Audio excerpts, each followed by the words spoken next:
welcome. I'm starting a new series of watercolor paintings called Florals from My Garden. The paintings will be referenced from photos taken of blooms growing in my gardens over the years. The first painting will be of this pale peach antique rose. I plan to enhance the color to give it a more intense look. I did a 9x12 sample painting, and I used Ultramarine violet for a shadow color. I wasn't real happy with it, so I thought this next time today that I'm going to try a magenta color for the shadow.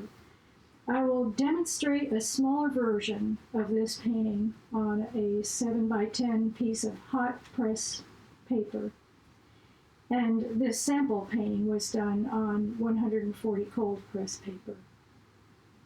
I made some composition changes and I outlined in ink so that you could see the pattern better.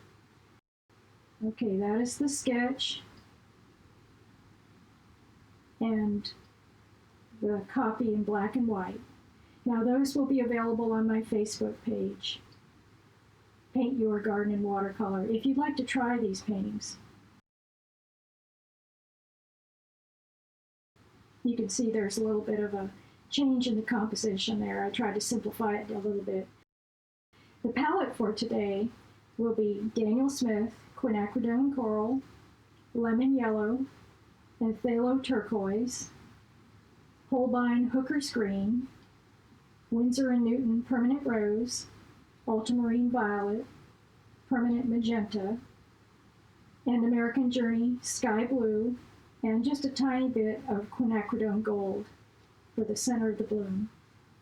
I'm going to start today with the background, and I'm doing my usual style, which is to wet the paper first. I'm going to do that little interior section first, get that out of the way.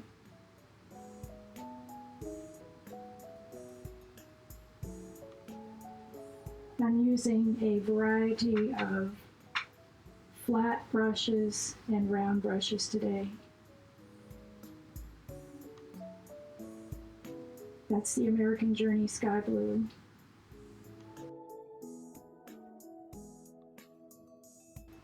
I usually wet the paper first, and that gives me a little more time to get the paint down, especially in the tight places.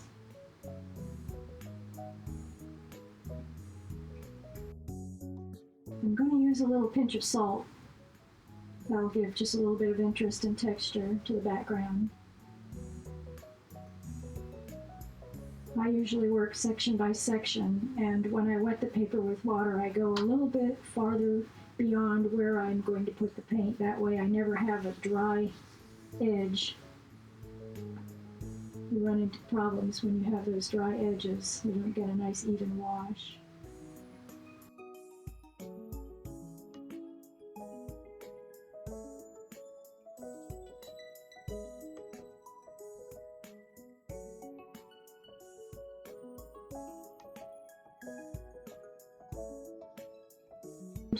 Then a flat brush works pretty well. You can get right into those corners very easily. So it's still plenty wet, and I'm just going to eventually get into those serrated edges. It's still plenty wet, so I'm going to make it just a little bit stronger concentration, and I added a little more paint to it, a little salt.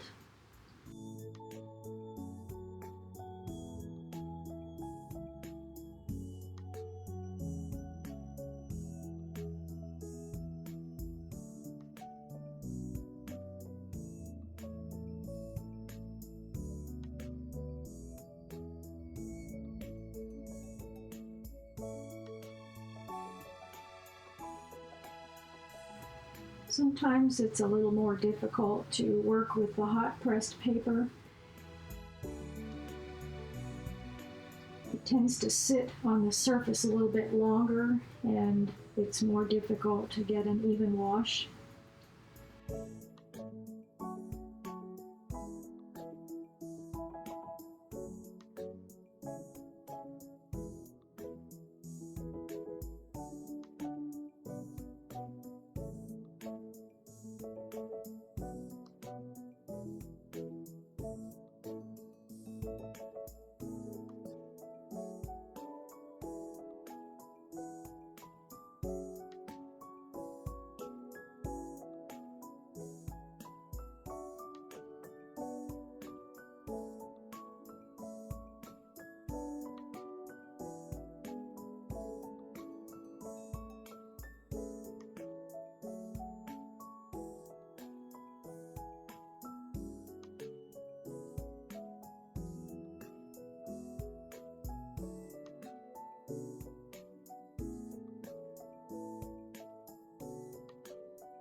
think you can get a better shot of how I get in those corners with that small flat brush.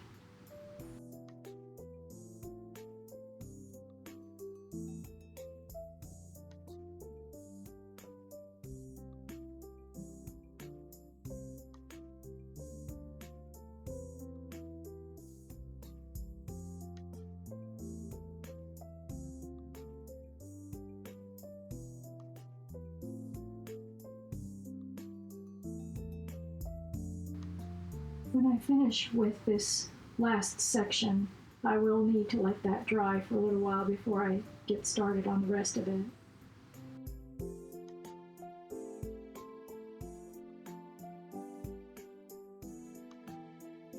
I went over the line just a little bit, so I'm going to try to lift up that little bit of extra blue in there. Sometimes it's best to wait until it dries. It's much easier to get it up because if you try to do it when it's wet, it will just ease right back in there again where the paper's wet. So I got most of it.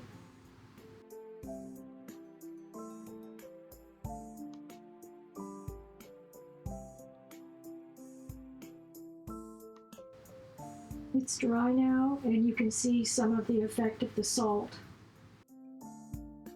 I'm going to put an underlayer of yellow, lemon yellow, on some of the petals. The light will be coming in from the right, upper right, so the petals on the right side will be lighter than the petals on the left.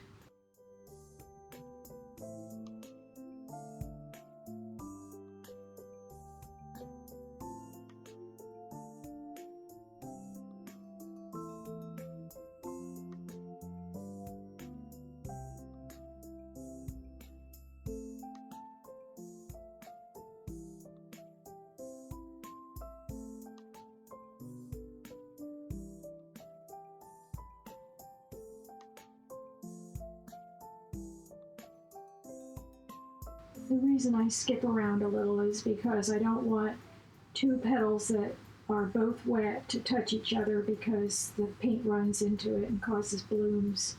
So it's best just to skip around. I'm using Hooker's Green, which is usually a very bright emerald green, and I mixed a little bit of Thalo Turquoise with it to tone it down just a bit.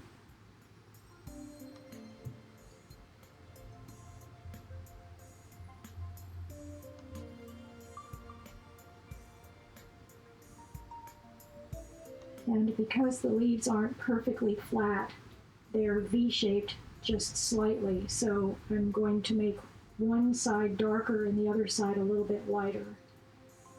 I'll come back and do the other half of the leaves at a later time.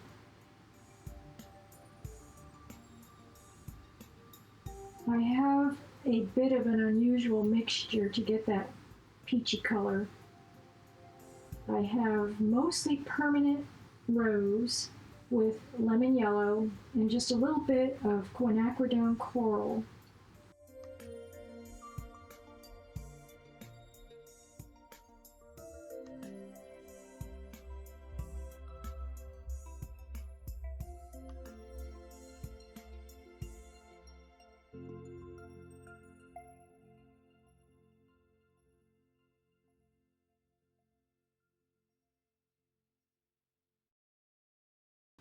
The paint mixture is relatively diluted and watery, so I didn't wet the paper first.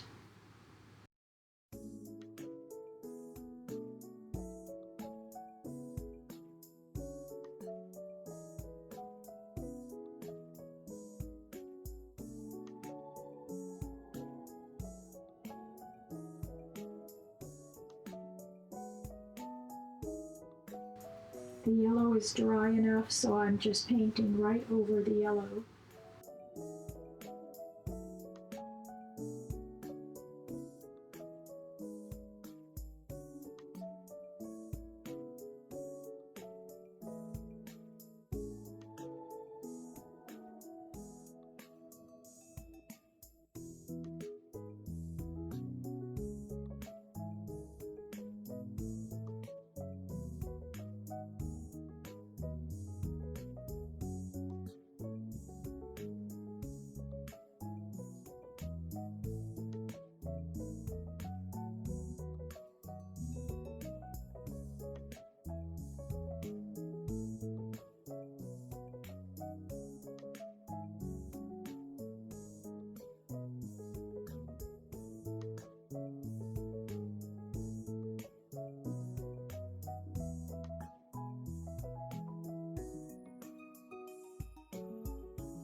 I needed to mix up just a little more color, so I added a little bit of Thalo Turquoise to the hooker's green.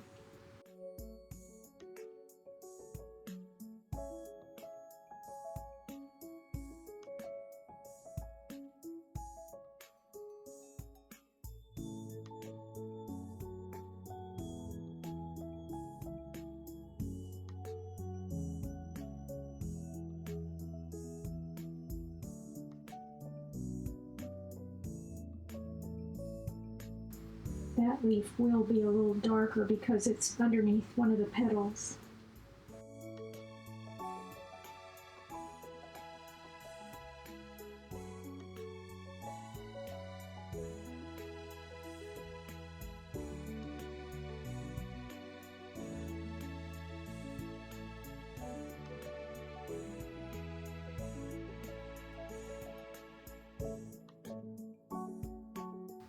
I'm going to try and go a little darker in the center of the bloom.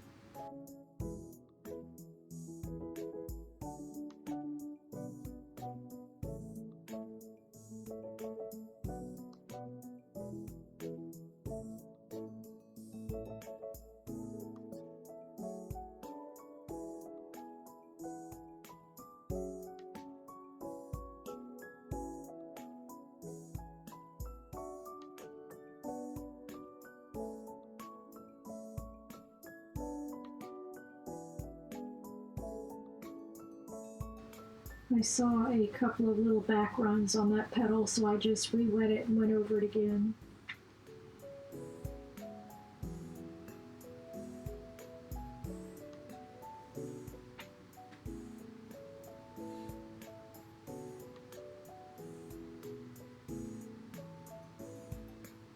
It's easy to do on hot press paper.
You basically just have to keep going around and around the petals, making sure that you don't have any wet edges touching each other, and just fill it in.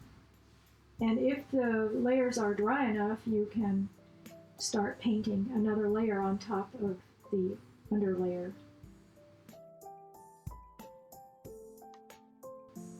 You can see the yellow showing through the top orange layer. And that's the nice thing about watercolor, the transparency of the two layers.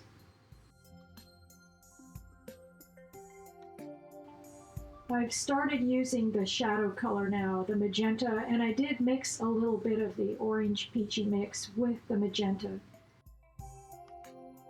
And some of the tips of the petals especially looked a little purplish, so I am still using the ultramarine violet.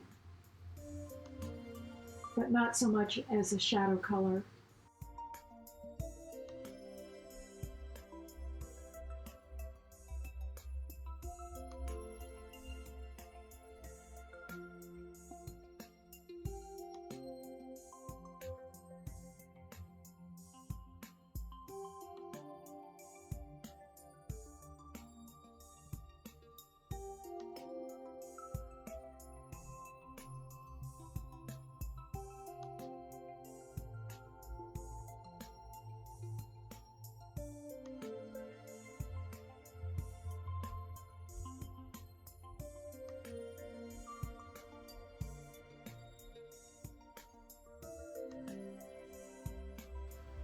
I'm still using the same peach mixture, but in the center I just use it a little less diluted, and that makes it look a little bit darker.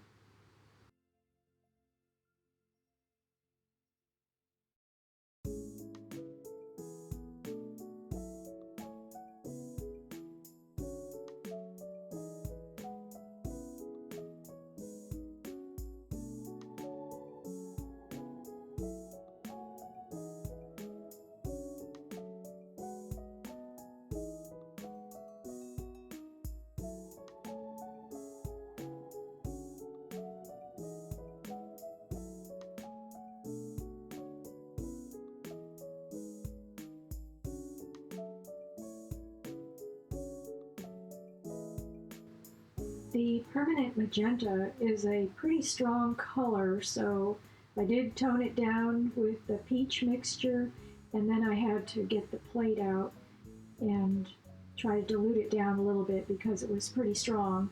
And since it is a permanent color, it is sometimes hard to lift a lot of that once it gets dry, in case you realize it's too dark. But you will get some of it up, but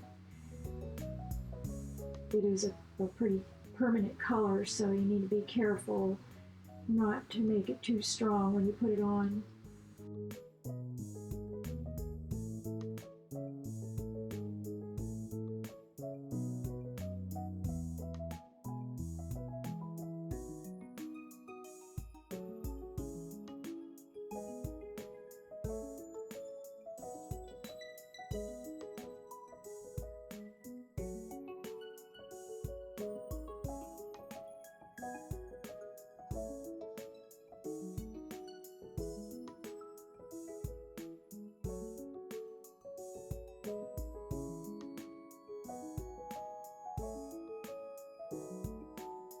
I'm trying to blend and smooth out the hard edges, so I will wet the brush, take the excess moisture out of the brush, and then run it along that edge before it dries, and that should help soften it a little bit. You see how strong that shadow color is, probably a little too strong. That's why I got the dish out and tried to dilute it down a little bit.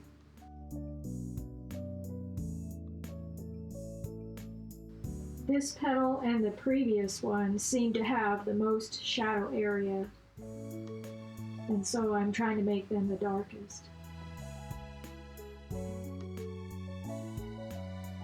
Also, don't forget that when the paint is wet, it does look a lot darker, but it will dry a lot lighter, maybe 15-20% lighter than it was, so you need to be patient, especially on hot press paper. Sometimes it looks kind of messy, but once it gets dried out real well, everything kind of blends together, so don't worry too much about it until the next day when you look at it. And then if you need to make adjustments, then you can still do that. You can still re-wet it and make some adjustments and lift some of the darker areas if they get too dark, or add more layers. Just remember, if you decide to glaze or add another layer on top of a drier layer underneath, just be sure not to work it too hard. Just go over it nice and easy, because the underlayer can start to come off and get loose, and then you have a mix and possibly a big mess. So just go over it very lightly and don't work the paper or the paint brush on the paper too much. I will say I do love hot pressed paper, but it can flake off a little bit if you work it too much. The cold pressed paper is a lot easier to work with if you're going to be doing a lot of scrubbing and working on the paper. It holds up a little bit better. Remember, if you make a mistake, while it's still wet, you can take a tissue or a paper towel and dab it up and it should come up, or at least lighten enough where you can work on it.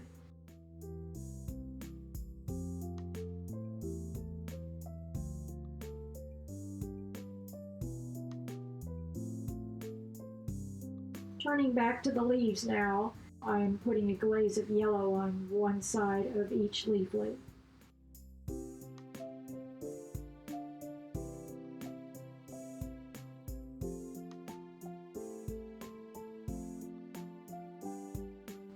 And on the other side, that will be the darker side, and I will put another layer of the green and phthalo turquoise on there.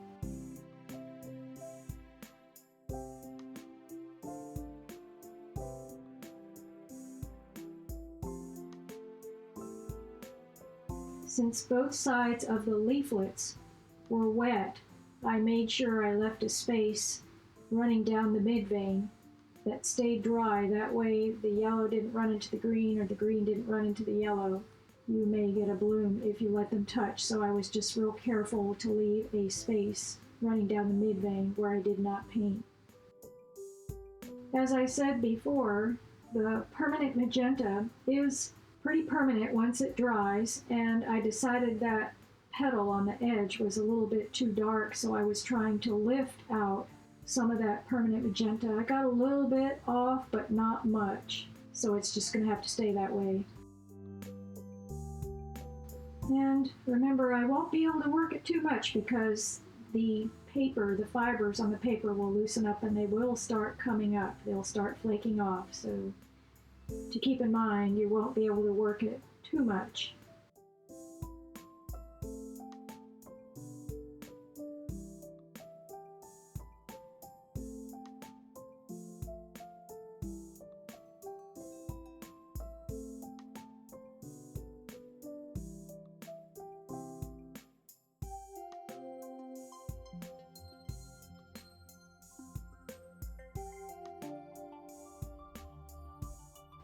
Now it's basically just trying to darken areas that need to be darkened and lighten areas that need to be lightened by lifting off some of the paint in some of the highlight areas.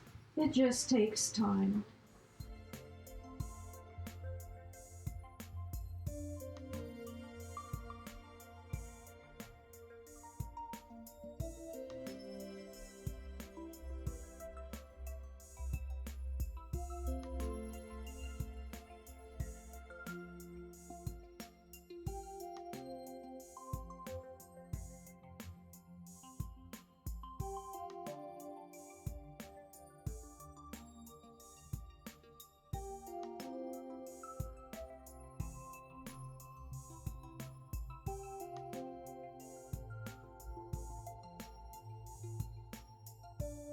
That's permanent rose.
That's just a little bit of quinacridone gold, and I'm going to put that right down in the very center, just to darken it a little bit. That's all I'm going to use it for. You could substitute it with something else, maybe just the magenta.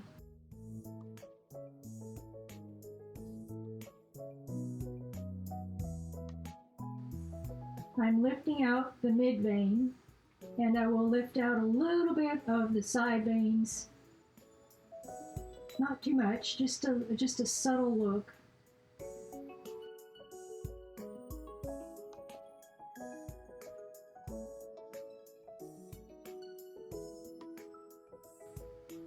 Roses have what are called compound leaves, so that whole section with the 3 leaflets is 1 leaf.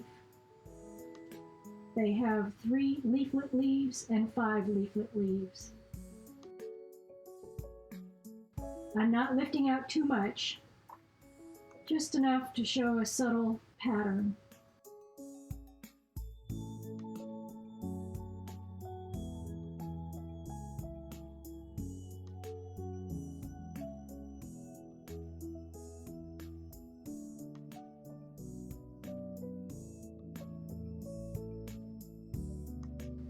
I just wet that small petal, and I'm going to run a line of permanent rose across the top and let it run down a little bit.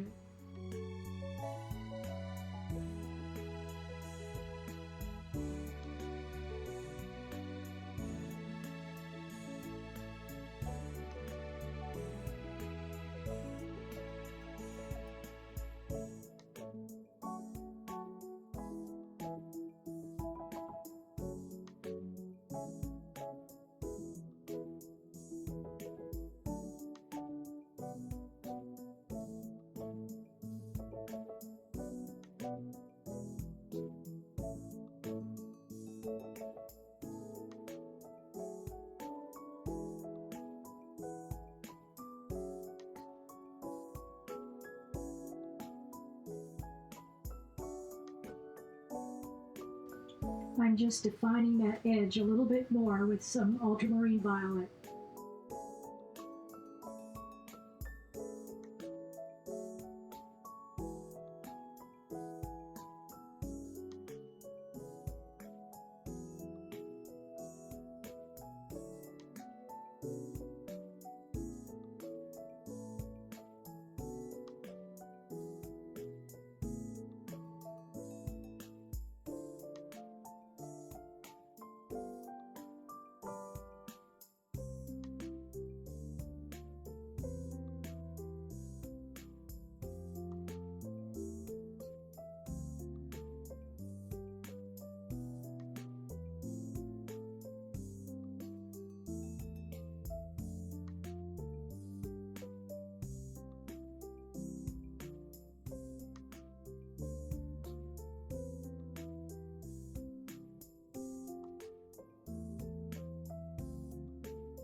I just thought that petal needed to be just a little bit darker.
Using a razor blade, I'm just going to etch out a couple of stamens in the middle of the flower.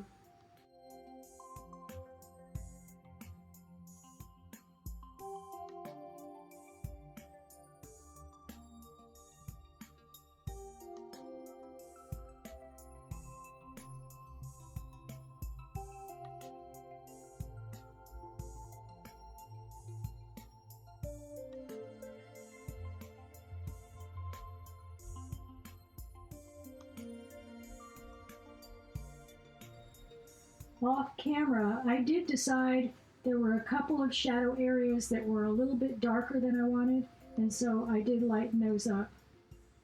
If you found this video helpful, please consider hitting the like button and subscribe.